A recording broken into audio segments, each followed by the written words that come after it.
but he winds up knocking me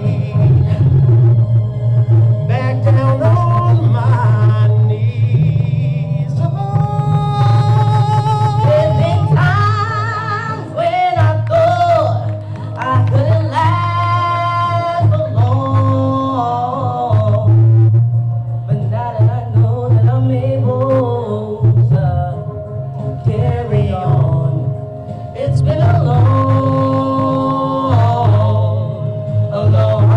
time coming, but I know a change gon' come.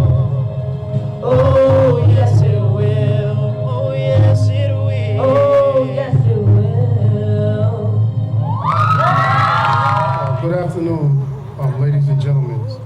I'm going to be very brief because I have another engagement with family, but I thought that it was important that this family that's present here today, that I would be here, especially for Brother Linwood.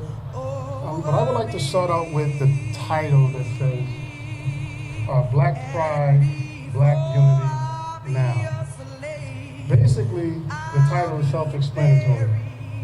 The definition of now is at the present time, without further delay, immediately, at once.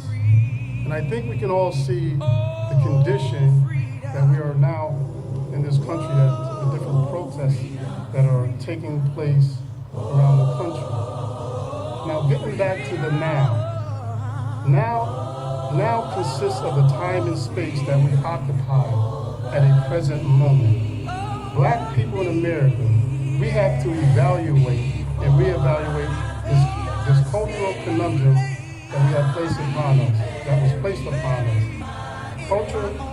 Culture has the ability to shape a person's thinking, and the power of culture has the ability to define one's reality. Unity. How can there be unity without a community? The institution of the village is a vital component of a community. And until black people in America get rid of a slave mentality and reconnect with a village mentality, that's the only way we are going to gain a reality of unity. There exists in this American culture a cultural conundrum for black people in America. It puts us at a place where we are neither here nor there. We are between and betwixt. Until we realize that the time that we have to embrace our blackness as black people so that we can find our place among the human race.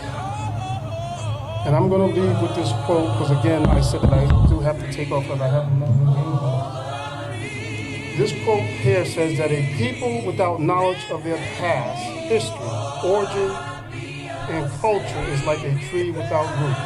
That's a quote by Marcus Garvey. Again, I would like to thank you, and everybody enjoy your evening.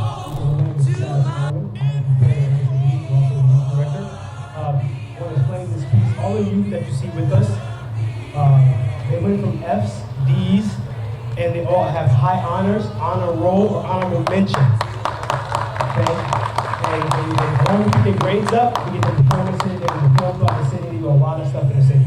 We're going to explain this piece. The kids are singers, dancers, rappers, and actors. This is an acting and singing and dance piece where we did it in a play. So happening now is that the kids are they got free from the slave master, and as they got free, they started singing and dancing. So I wanted to explain what happened. There's the master.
can't follow you, and I'm not going to follow you and give you personal protection. And I'm telling you, for your own benefit, you had better turn around and get out of this area. You're not going to the courthouse in a group under the condition that you come here, and I'll assure you that. All we would like to do, sir, is to go to the Courthouse is closed. There's no business there. We don't want to go in the courthouse. All we want to do is go to the lawn of the courthouse, kneel and pray, and we'll gladly return. You take your prayers back to your church. That's a proper place to pray. Sir, I'm sure that God will hear your prayer just as well down there as it will up here, but you're not going on this courthouse alone.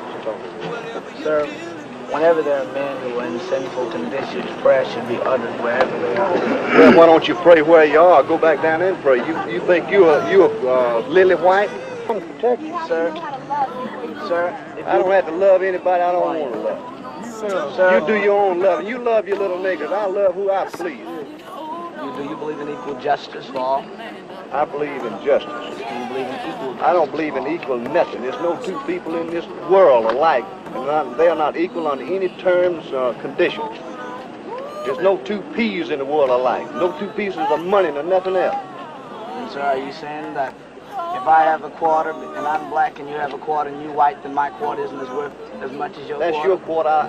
Is my quarter is worth? I'll decide what my quarter is worth. You use yours and I'll use mine. Buy you a catfish sandwich and yours. Very happy to be here.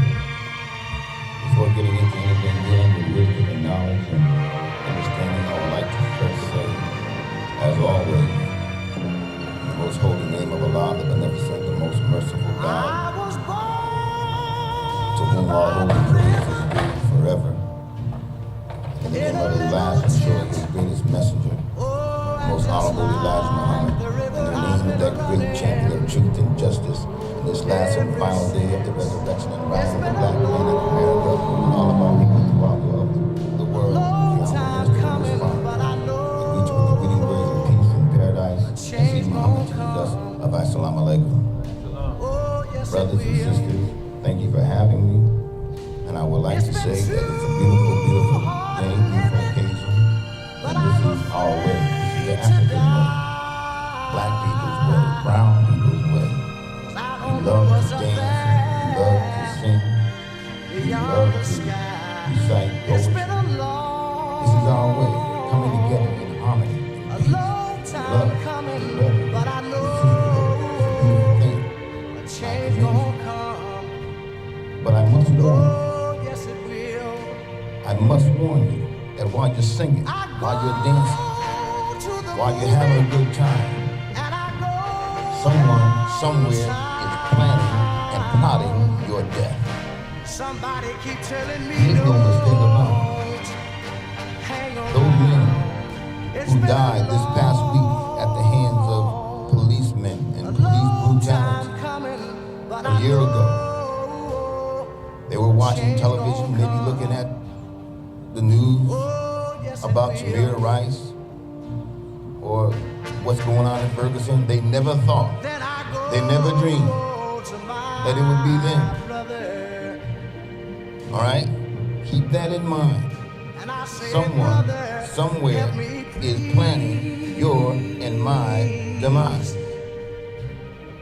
I was raised by the Honorable Richard Lewis Farrakhan to be your warner to you and to be a defender of you.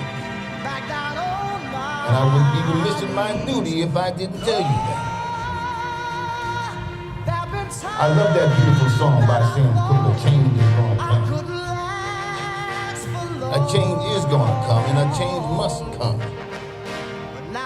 If we are going to change our condition, we first must change. It says in our book, the book of the Muslims, the Holy Quran, that the condition of a people shall not change until they change what is in themselves. The hardest thing for us to do is to change. If we are going to get out of this predicament, this political predicament, this economic predicament, we must do something different than what we have been doing for the past 100 years. Something has to change.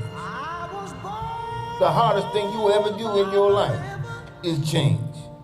I work with those who are addicted to narcotics, addicted to drugs, addicted to alcohol. And to get them to change that behavior is the hardest thing that they will ever do. What changes a person? What makes a person change? What takes you from going in one direction and sends you 180 degrees in the other direction? A lot of times we say that, you know, if I just hit the lotto, if I just got $1 million, you know what I mean, things would change for me. You know, everything would be great. But you know, James Brown said it best, money don't change it. No, money don't change. You know, you may have had a friend, you know, and you and him were good buddies. And then he ran into some money, right? Then all of a sudden he started acting funny. And you said, wow, that was my friend. He sure changed when he got some money. Boy, I'm telling you, what happened? You know, now you standing on the bus stop and he just right on by you. You say, wow, that was my friend. He sure changed. No, he didn't change. The money just manifested what was already inside him all along. Money don't change you. Money just makes you a bigger version of what you already are. If you're a gambler, more money just makes you a bigger gambler. If you're a drug addict, more money, you're going to become a bigger drug addict. What changes a person? What makes you change? God changes you.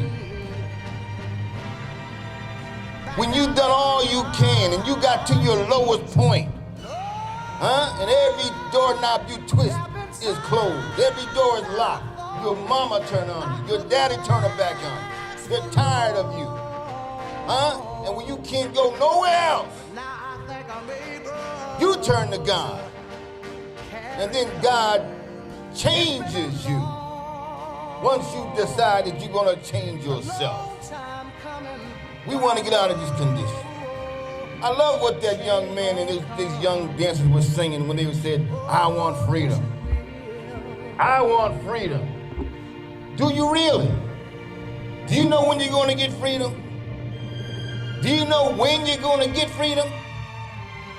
When you make up in your mind, when we make up in our mind that we don't want nothing else more than we want freedom.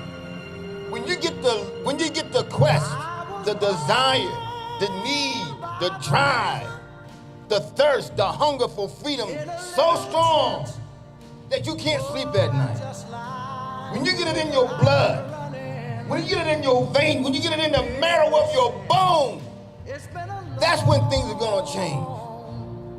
Liberation is not a hobby. The struggle for freedom is not something that you do as a pastime. Something when you do when you don't gotta do anything else. No, you gotta make it your lifelong goal, your lifelong struggle, your lifelong dream, your lifelong quest.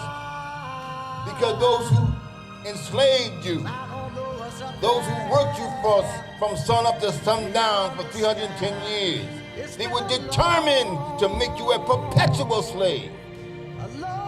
Many of them died getting you in slavery. You've seen Roots, right? Some people died to put you in slavery. You've seen what happened in the West when they slaughtered and murdered the Indians and massacred the Indians. Some of them died doing that. If they died to put you in slavery, if they died to rob and steal this country, you don't think someone's going to have to shed some blood to get out of this situation? You don't think you're going to have to make some sacrifice? You don't think you're going to have to give something up? You don't think that you're going to have to change something that you're doing? No, you're still going to have to change. Something that you're going to have to sacrifice. Sacrifice. The spirit of sacrifice. The spirit of struggle. That's why we got to get into these schools. And pass down the spirit of struggle to the next generation. There's no way somebody carpooling it in from Clinton and Old Saybrook can teach your children the spirit of the black struggle. Huh? You can't do it. Only you can do it. Only we can do it. That's gonna take some real changing. That's gonna take some sacrifice. Huh? No, you might not like hearing what I'm saying, but I'm not here to come up here and tell you what you want to hear. I'm gonna tell you the truth, whether you like it or not. You should be able to take it. You should be able to stand it. Hell, you've been lied to long enough. Huh? You should be ready for the truth. You've been lied to by your teacher. You've been lied to by your preacher. You've been lied to by these time politicians running around here trying to get you to vote for them when they mean you no good. The brother's giving me the sign. But I'm just getting started.